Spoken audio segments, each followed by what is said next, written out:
I played that for Dave, who says, spent 4 hours at work in front of a broken computer today. Great fun. Hoping you will play a record with some slap bass in it, which I can unwind to. Is this a bad thing?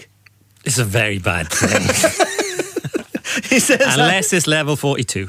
Have you got a level 42 penchant? No, but Geddy Lees does a bit of slap, I have to say. Rush, the greatest bass player of all time. Is he the greatest bass player of all time? Yes, yeah. He played double neck bass and Moog pedals with his feet at the same time. Double neck bass? Was that two basses? Yeah.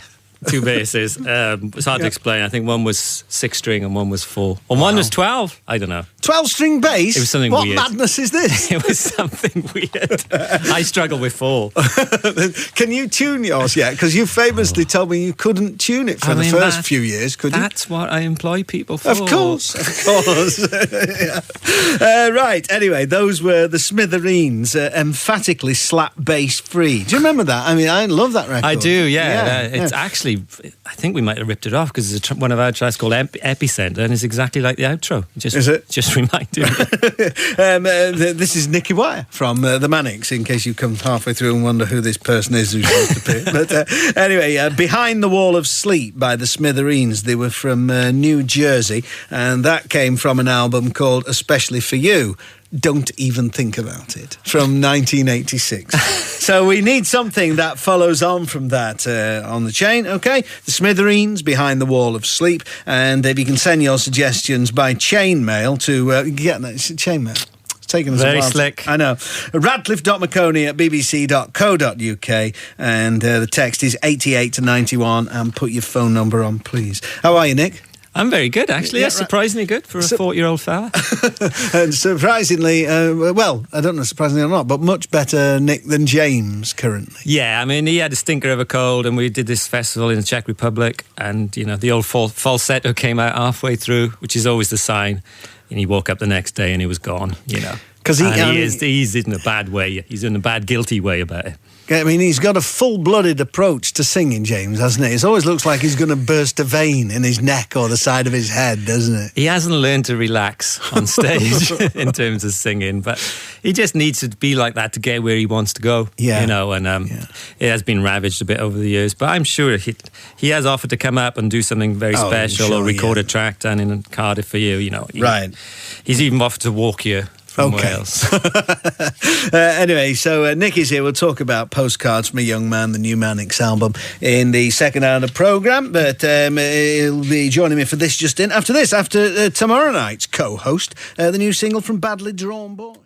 Great sounding tune, don't you think? Gorgeous. Really lovely. Gorgeous. I mean, he's back on form, the boy. Yeah, absolutely. It's like Phil Spector-esque in parts, isn't it? That's Badly Drawn Boy, and the new single Too Many Miracles, which comes out on the 4th of October. And it's taken from his new album, It's What I'm Thinking Part 1, Photographing Snowflakes, the first part of a trilogy of albums. Are they all coming out the same week? No, I think they are staggered, but I think it's in quite quick succession. I think so. That's good. I like stuff like that. Yeah, we'll play that for Ruby Ray, who said, "Please play something for the Dundee Destroyers all-girl roller derby team, who are doing a 12-hour sponsored skate on Sunday at the Riverside, Dundee." Right. So good luck with that. Have you ever done any rollerblading?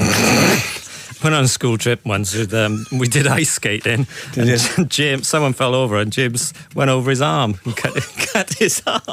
Oh dear. It was a bad school trip. Right, yeah. And hi to Sarah in Sunny for a Change, Swansea, which was your college town. Yes, I had a marvellous time, me and Richey in Swansea University. Any chance you could let Nicholas of the Wire know that I'm the strange girl who interviewed him in a tent in Carmarthen 4 years ago, who gushed about starting a PhD because of the Manic. I do remember that. It was absolutely hammering down. I was doing a solo gig. It was the dark times, and I was absolutely hammered. But I wasn't when I spoke to her. Right. She seemed intelligent. Well, she's just writing up the conclusion to the thesis now. Marvellous. 4 years on, so there you go.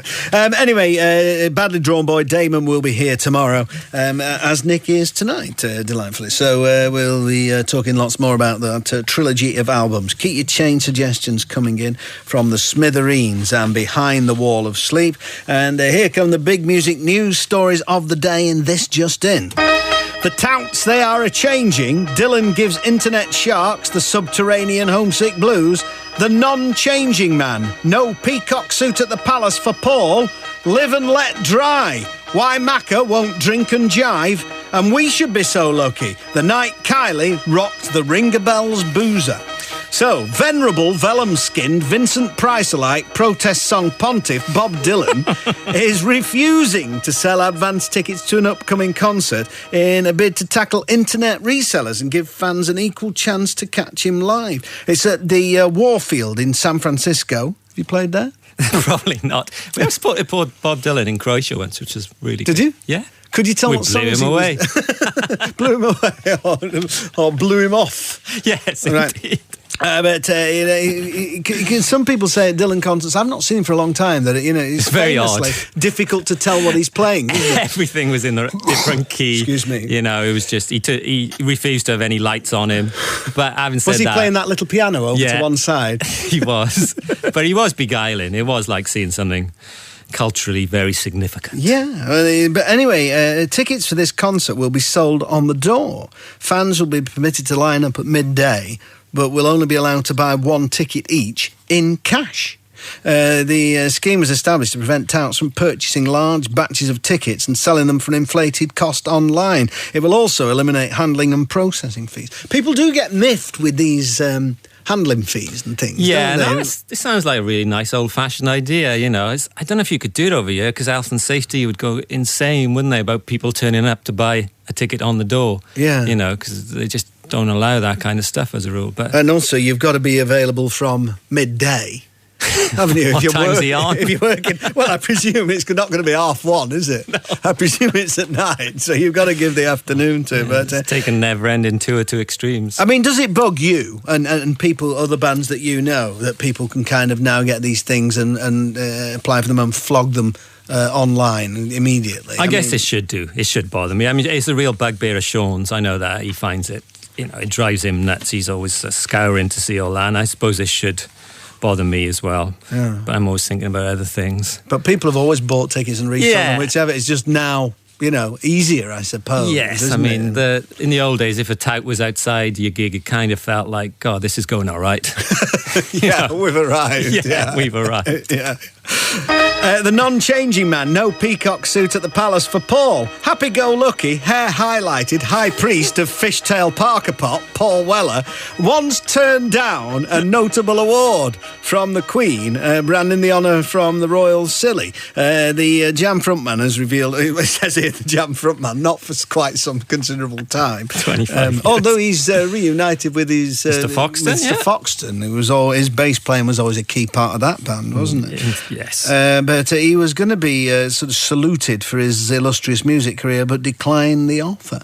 So, have you ever been offered, ennoblement? We were offered, it's slightly different, but when they opened the Welsh Assembly, we were offered to play, but the Queen was there and Prince Philip, and we refused. We didn't make a big hoo-ha about it, but they released it, not us, and said, but we didn't feel comfortable performing in front of royalty. No. Well, anyway, Paul's... I think good for Paul. I'm anyone at 50 who still feels compelled to think along those lines, and he's just made 2 of his best records ever, I think, at the age of 50. I mean... And it's famously Keith Richards is notoriously miffed that Sir Mick that he took that. That still riles them at their age. So perhaps James will get one and I won't. Which I think is rather charming. I was the nearest I ever got to being offered ennoblement was when I was in the mighty Shire Horses, of course. Of course. And we were invited to play at the Millennium Stadium, Cardiff, on Millennium Eve by the Manic Street Preachers, and we turned it down. Turned us down. Well, it meant getting to Wales. We already had stuff planned at the pub up here. 65,000 people waiting for your cover of If You Tolerate This. What was it called? I can't remember. I think we're probably not allowed to say. All right. If you tolerate this... That's the one. A classic. It opens the Shire Horses album with Mark Riley playing the wrong chord. which we left there. Anyway, right, a couple more This Just Ins. After this, from Dawn Penn. Dawn Pickering from Kingston, Jamaica, better known as Dawn Penn, worked with Prince Buster on her early records, and that is You Don't Love Me, No, No, No, a hit for her in 67, and also again in 94. I'll play that for Slug in Suffolk, who said, can you say hello to all the carpanglers out there enjoying the great British weather a tad more hardcore than your camper van listeners? So, are you getting messages there that you need to... Yes, I have. Hi, I'm Mark and Nicky, currently loving the show from a narrow boat on the Macclesfield Canal. Please give a Manic shout out to Wayne, Hugh, Amy, Matt, Abby and Liam, all currently gorging on stuffed peppers and courgettes. All right. Okay. All I've had is a skinny muffin today.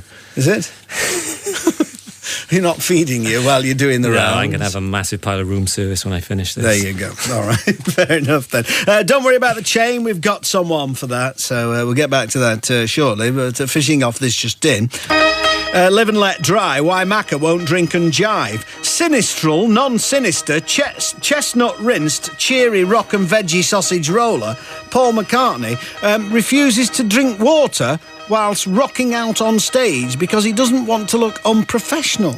We've got eyewitness confirmation of this, don't we? We have. We supported him at the Millennium Stadium 4 or 5 weeks ago, and James was just staggered. He was going, he's not drinking anything. He's not drinking water. He's singing for 3 hours, and he didn't drink a thing.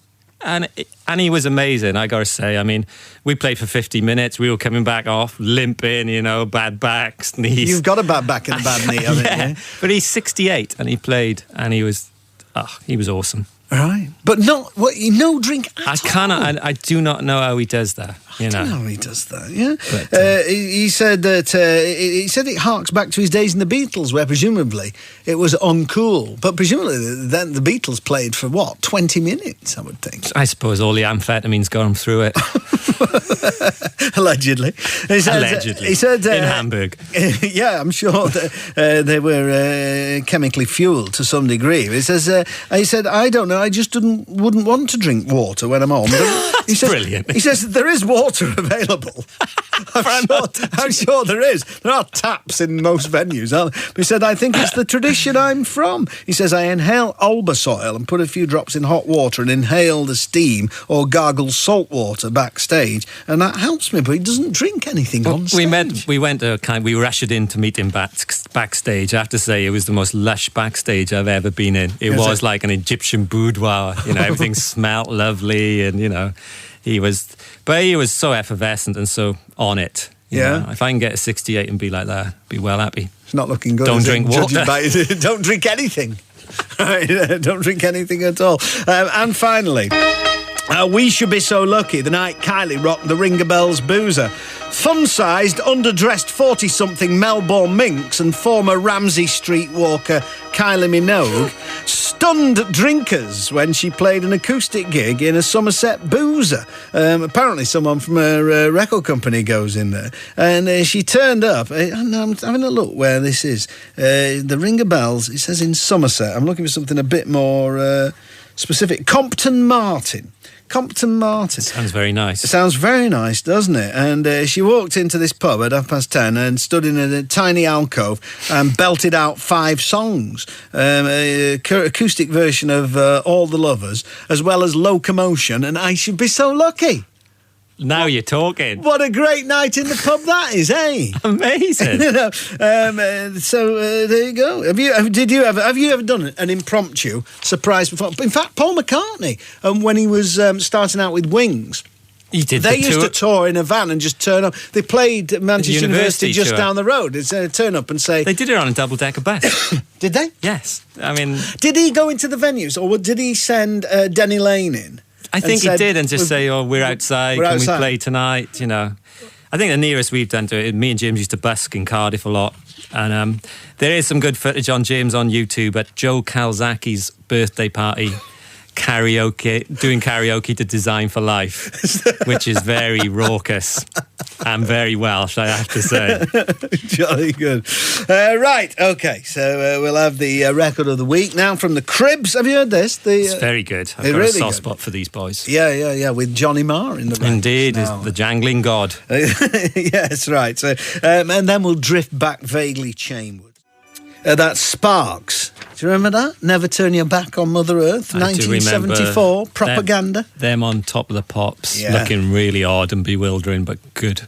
Everybody remembers that. Yeah. This town ain't big enough for the vote. Yeah.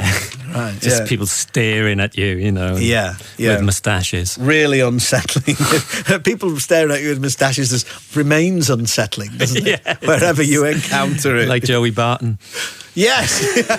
I presume he's shaved that off now, has he? Because I think he has, yeah. They were growing a moustache until they won in the Premier League. Yeah. And people thought it might be a while. Yeah. Who saw that coming? It was an amazing result. Amazing, yeah. Anyway, that was Sparks, from Propaganda, Never Turn Your Back on Mother Earth. And before that, it was our record of the week from the Cribs, and that is Housewife. We'll get back to the chain after this. The Chain.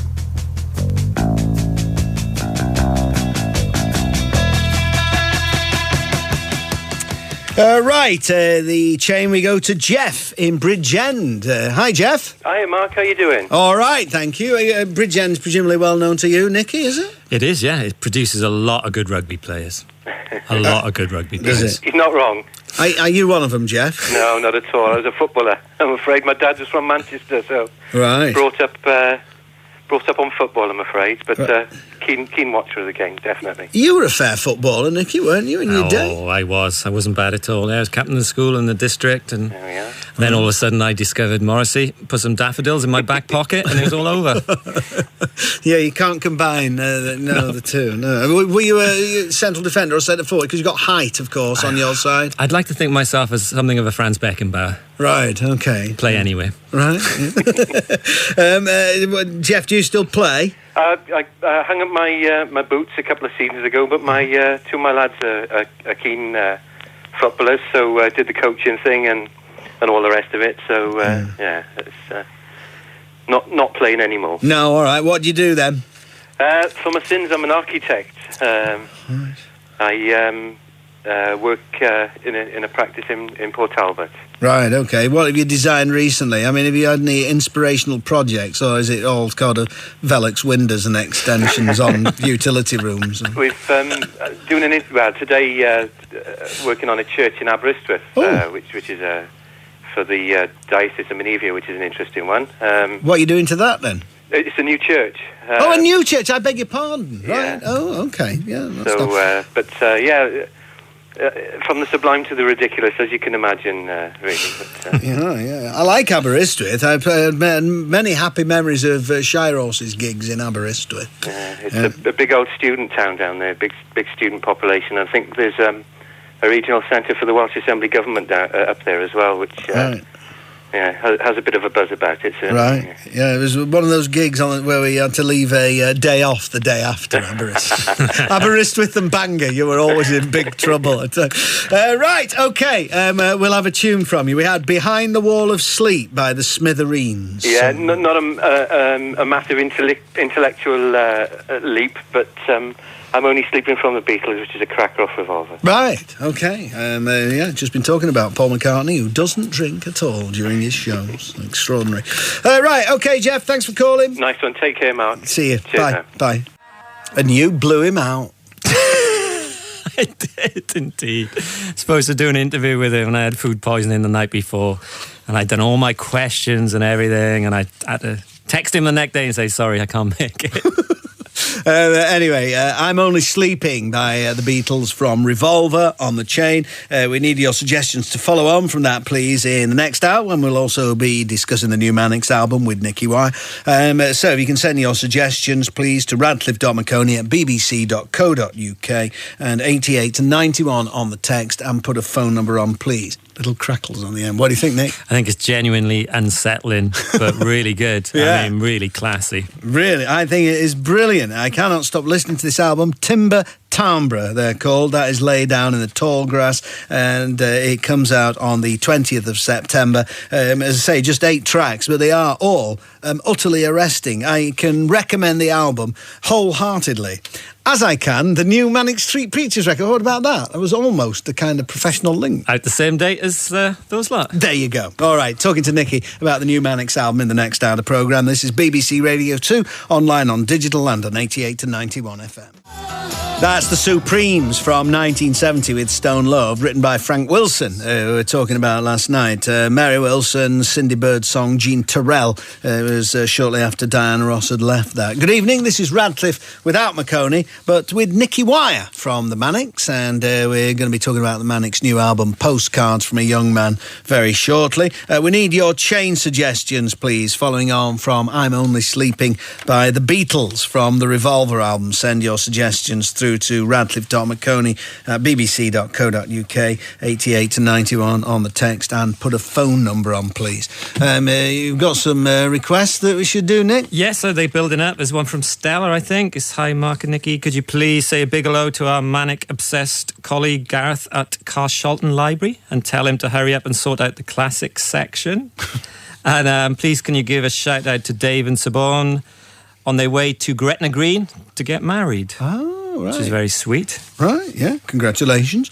Martin in Bexley Heath said, can you say happy birthday to my daughter Ellen, whose birthday was yesterday, and Laura, my wife, whose birthday is in fact today. And Anne said, could you say hello and happy birthday for the 25th of August? What day is it today?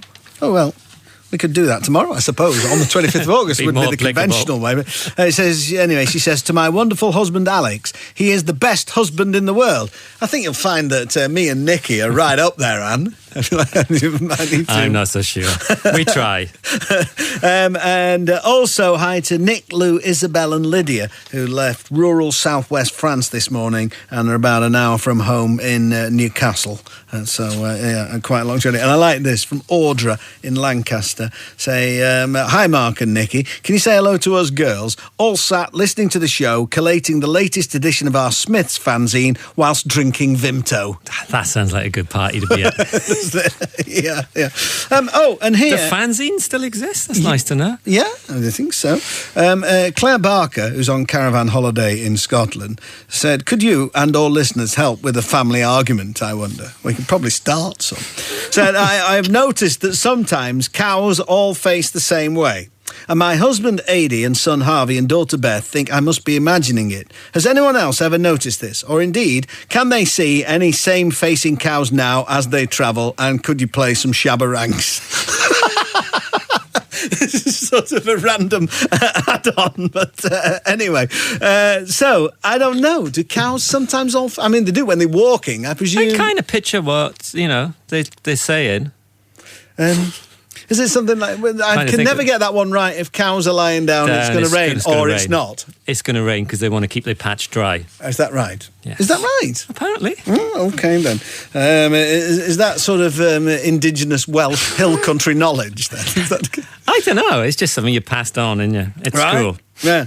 Anyway, do cows sometimes all face the same way? I'm thinking of the Pink Floyd album. Which one? Atom Heart Mother? The one with the cows on. Yeah, that's Atom Heart Mother, isn't it? Yeah. I don't know. But anyway, we'll if anything comes in, we'll get back to you. But we will talk about the Manics after 5. 5 Dangerfield, big Manics fan. Big Holy Bible fan, yes. I've many a conversation with him at the festival. Really sweet boy, yeah, say. Yeah, really. Lovely fella, yeah. You're playing some good records tonight, I got to say. We do try.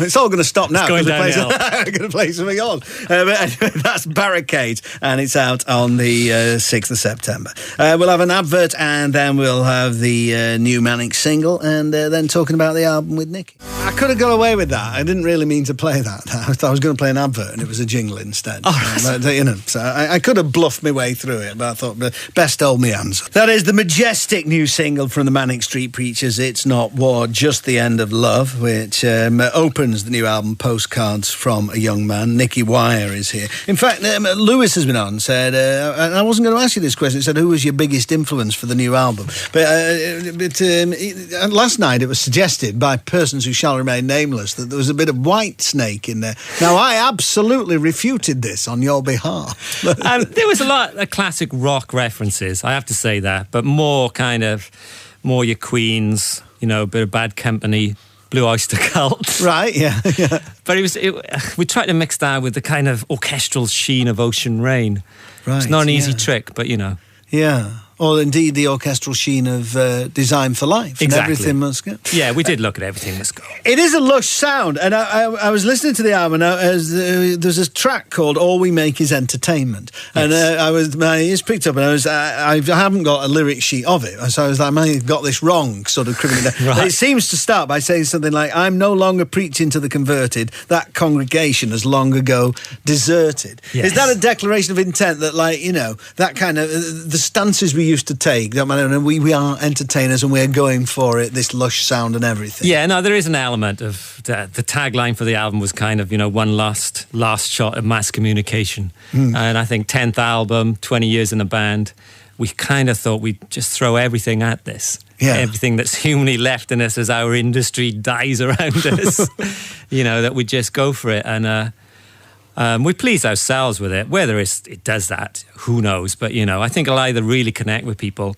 or be a complete stiff. No, I don't think it will be. How close did you come to calling it a day, the three of you? I think it's kind of well documented around when Mass Against the Classes went number one, and we did the Millennium Stadium gig. That was the real crunch point. It was like, can we, the Nebworth moment? Can we top this? And then we just had a mid-season malaise. And kind of rediscovered our love, I think, where You Love Alone's Not Enough, working with Nina. I think the last 3 or 4 years have been some of our finest. It's been great being in the band. Yeah. I was reading an article, I think, with Phil Selway of Radiohead, who's made his own album. Yeah. In fact, he's coming in here next week to play some songs from it. And he was saying that he thinks they've survived because they more or less split up after every album anyway. So they don't need to split up entirely. I mean, so, you're locked into this now and a tour and everything. And so after that, how much will you see of each other before the next one? We don't see each other socially. No. We don't need to. We've been in school since we were 5. Yeah. I mean, it'd be pretty unhealthy if we were going down the pub together. Yeah. Having said that, we still natter on the phone constantly. Yeah. But you have to have that kind of distance. I've known James, just 36 years or something. Yeah, it's frightening, isn't it? Insane.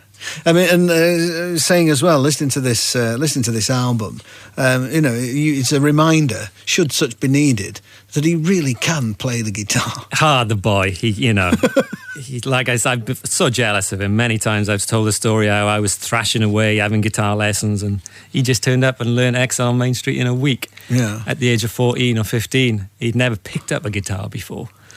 Yes, he does like a whittle, the boy. But I mean, in a sense, you've kind of a unique relationship. I mean, obviously we'll talk a little bit about Richey and not to kind of underestimate Sean. But you and James are sort of perfect foils, really. I mean, kind of physically, you're rather different. And he was a musical prodigy, which by your own admission, you're not. Oh, but for a long time, you kind of like to talk publicly more than he does, and unusually for a singer.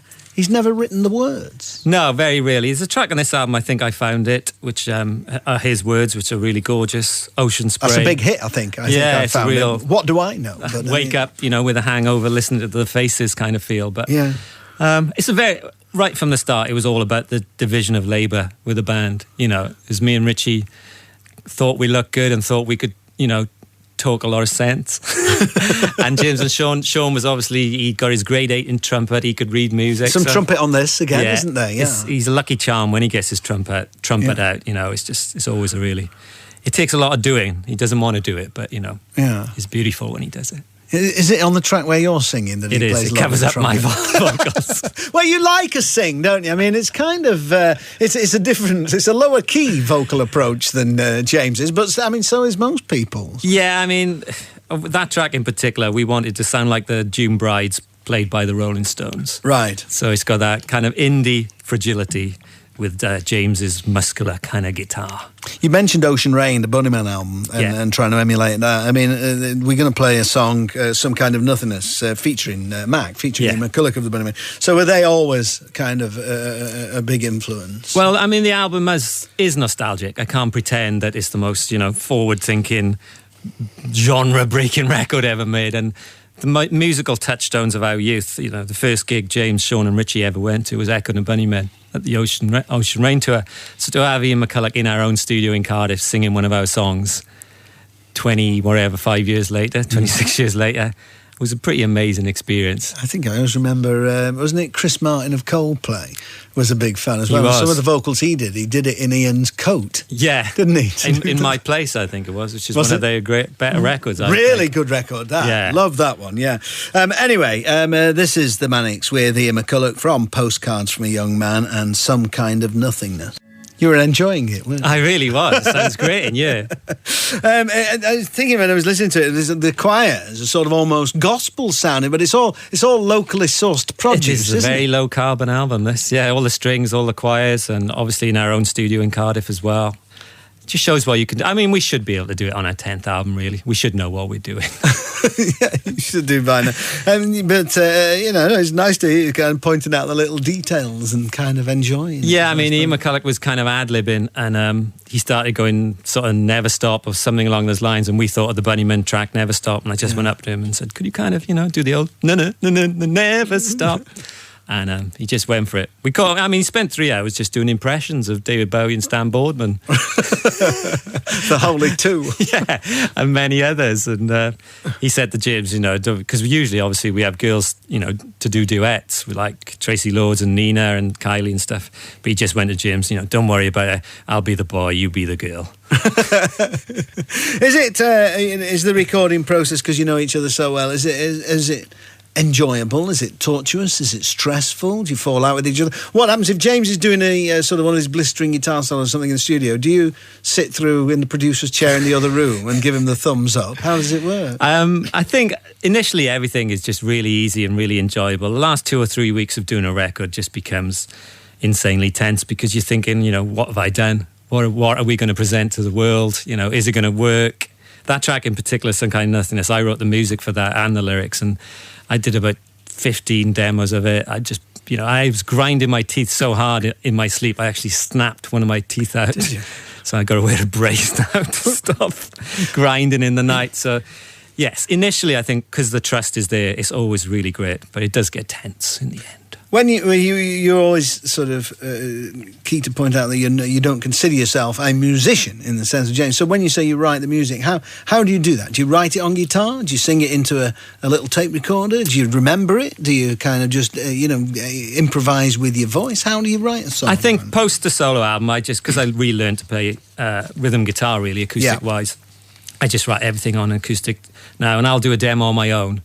Because I'm still a bit sort of shy about the whole process, rather than just bring it in, and then I'll do sort of 10 demos, and out of them, if I think two are good enough, I'll show them to the boys, and straight away they really loved that one. Yeah.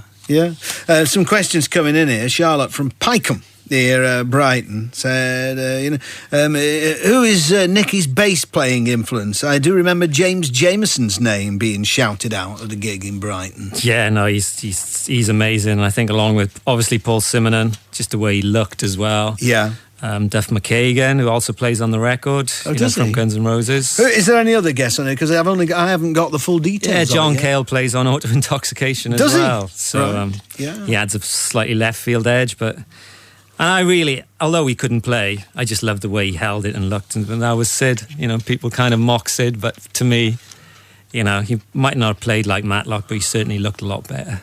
Well, I know, and that was probably. I always remember that, and that seemed to me fair enough. Yeah. I'm not a big fan of Kiss, but I remember that rock school thing when Gene Simmons was recruiting the band from that rather posh school where they wore tricorn hats, I think. Yeah. And when recruiting the singer, he said, "Right, go out and walk in the room.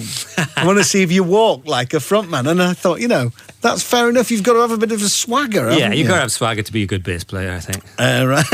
Okay. It covers up the inadequacies. Hi to Stevie in Glasgow. Said, the release of a new Manics album is always a wonderful thing for me. I take the day off work to celebrate. How sweet is that? That's great, isn't it? Really, What else? I go on, most cows face the same way, but a few face the other way. You come back on the cows thing. Cows often face the same way as they are a herd and keep their faces out of the wind, says Debs in Cowfield, Shropshire.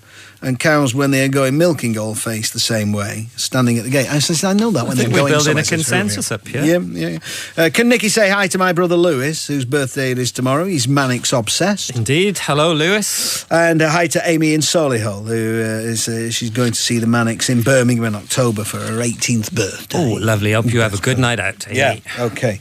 Now then, the new album I really like Golden Platitudes, and I think I've found it, which I look forward to playing over the coming weeks. What do you think? Because you were so opinionated as a young man, what would that Nicky Wire think of the Manics now? Do you think? I think, in all honesty, around maybe sort of the greatest hits and Lifeblood and that, I still like a lot of the songs we did, but I think I wouldn't have liked Ourselves then, but just because, you know, all the great bands lose their way and come back from it. So, but I think now, since You Love Alone and then Journal and now this, I think we've kind of done a holy trinity of albums we're really happy with. Yeah. So I think I would have fallen back in love with myself. Yeah. After going off I think you do that with your bands, don't you? All your favourite bands, when they get really big, you sort of go off them for a bit because you've lost that little secret, you know, they're my band. Yes, indeed. Yeah. And I remember with the Smiths around The Queen Is Dead, it almost seemed like they were too big. So I wanted to be elitist and go off them, but then Panic came along. I thought, why did I ever go off them? I know.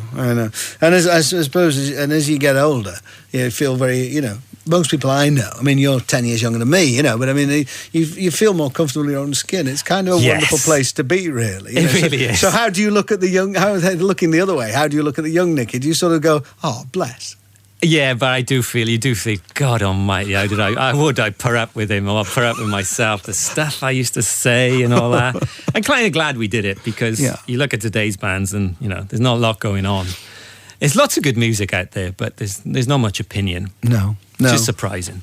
Right, you brought a record, a couple that you wanted to play actually, but we've chosen to play a bit of Felt. Why? What's special about Felt for you? I think Lawrence is really underrated. You know, Lawrence is kind of was Felt, I guess, and Denim and Primitive Painters.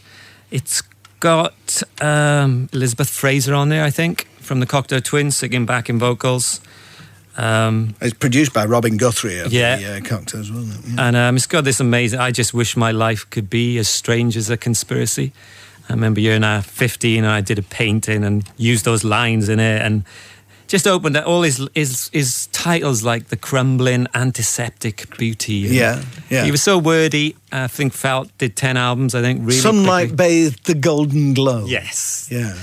And I'm a real eccentric. We actually did a cover of Primitive Painters on the last record as well, and he sent me a lovely postcard just saying stuff. You're just really sweet, you know, your songs are made for stadiums, but not in a nasty way at all, you know. I hope you reach as many people as possible. It was really lovely, and I wrote back to him and just said what an influence he was on me and Richey growing up, and he doesn't get much credit, and I think he deserves it. We'll play that, and you reminded me, are your comments about this book, The Imagined Life of Richey, broadcastable?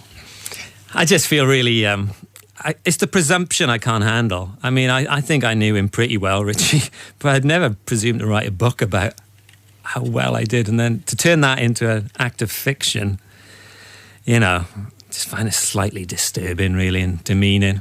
But I think we've learned to kind of bypass all that kind of stuff. People forget that, you know, what he really was, you know, someone's son and someone's brother, someone's friend, and a brilliant rock star as well. Great seeing you. It's a pleasure, Mark. All right, then. And apologies from James. All right, then. Well, we'll see him again sometime. You will do. Nicky Wire, the new Manics album, Postcards from a Young Man, comes out on September the 20th. These from 1985, and the album Ignite the Seven Cannons are Felt and Primitive Painters. Great.